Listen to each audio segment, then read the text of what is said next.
गरीबों के, मजलूमों के अधिकार विरोधी है। सरकार को जो किसानों के विरोधी है, इस सरकार को अगर हटाने के लिए मुझे किसी का सहयोग लेना पड़ा या किसी को सहयोग देना पड़ा तो मैं पीछे नहीं हटूंगा। अपराध की राजधानी हो गया है, तो अब जनता यहाँ से मुक्ति चाहती है और इसके लिए 2022 की तैयारी हम लोग कर रहे हैं कि भारतीय जनता पार्टी की इस गुंडों की सरकार को यहाँ से हटाया जाए। वसीम रिजवी का बयान कठोर जो है आलोचना के लायक है और मैं उन पर चाहता हूँ सख्त से सख्त कार्रवाई। देखिए, पहले तो एक साथी खो दिया है और साथियों की अहमियत, एक कार्यकर्ता पदाधिकारी की अहमियत जो है ये कार्यकर्ता दूसरा जानता है। मैं भी आज़ाद समाज पार्टी का एक कार्यकर्ता हूँ और मैंने अपना भाई खोया है, तो अब मैं उस परिवार से मिलने आया था और उनके आज के बाद उनके साथ जीवन में मेरा एक और रिश्ता हो गया है, तो मैं उस रिश्ते को निभाऊंगा।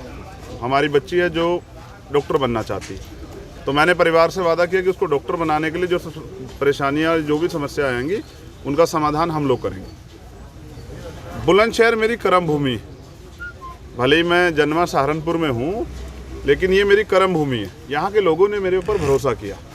जब मैं पहला चुनाव लड़ने के लिए विधानसभा यहाँ आया तो इन्होंने मेरे ऊपर भरोसा भी किया, विश्वास भी किया और मुझे सपोर्ट भी किया। तो मैं बुलंदशहर को अपने घर की तरह देखता हूँ। तो घर में क्या रणनीति होती है, घर सबसे मजबूत किया जाता है, तो मैं इसे मजबूत करूँगा। और जिस तरह से अभी हमारे कार्यकर्ताओं ने पिछले हफ्ते जो मीटिंग की थी उसमें मांग उठी थी कि मुझे यहाँ से चुनाव लड़ना चाहिए, तो अगर हमारे कार्यकर्ता कहेंगे तो मैं यहाँ से चुनाव जरूर लड़ूंगा। लेकिन हमारा अंतिम लक्ष्य ये है कि वर्तमान में जो उत्तर प्रदेश में गुंडा राज चल रहा है, जैसे कि अभी आपकी जानकारी के लिए बताऊं कि हाथरस पीड़िता जो है उसके वकील और उनके परिवार पे कल कोर्ट रूम में हमला हुआ। तो समझिए कि जब यहाँ कोर्ट में भी जो है सुरक्षित नहीं हैं लोग, तो फिर कोर्ट के बाहर क्या हो रहा होगा। तो यानी कि आम जनता न्याय कैसे सुनिश्चित होगा। तो मैंने तो माननीय न्यायालय से ट्वीट करके अभी अपील की है कि वो उस अपराधी को गिरफ्तार करें, क्योंकि अगर न्यायपालिका में से भी न्याय नहीं मिलेगा और वहाँ भी जनता सुरक्षित नहीं, तो न्याय सुनिश्चित कैसे होगा, ये बड़ा सवाल है।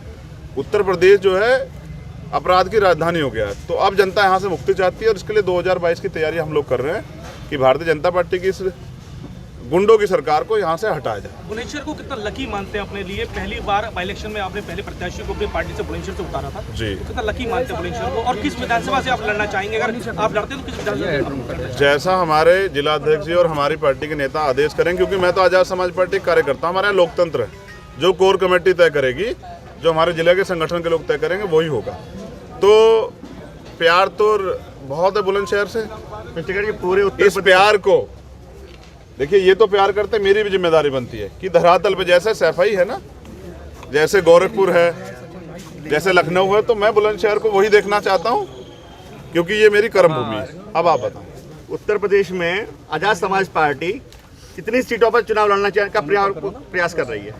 उत्तर प्रदेश में आज़ाद समाज पार्टी 403 विधानसभाओं में अपना संगठन तैयार कर रही है। और जैसा मैंने पहले भी कहा कि अगर भारतीय जनता पार्टी की इस सरकार को, जो लोकतंत्र विरोधी है, संविधान विरोधी है, जो गरीबों के, मजलूमों के अधिकार विरोधी है, सरकार को जो किसानों के विरोधी है, इस सरकार को अगर हटाने के लिए मुझे किसी का सहयोग लेना पड़ा या किसी को सहयोग देना पड़ा तो मैं पीछे नहीं हटूंगा। क्या 403 पे लड़ेगी क्या? नहीं, मैंने आपको बताया तैयारी 403 पे की गई है। मतलब गठबंधन के लिए आप तैयार हैं? हाँ, मैं तैयार हूँ बिल्कुल, क्योंकि मैं इस सरकार को, जो वर्तमान में सरकार है, जहाँ व्यापारी भी बेबस है, जहाँ किसान भी बेबस है, जहाँ मजदूर भी बेबस है, आप समझिए 300 रुपये बढ़ा दिए हैं 2 महीने में, और ये कहते थे अब महंगाई की मार से बचाने के लिए मोदी सरकार ले आओ।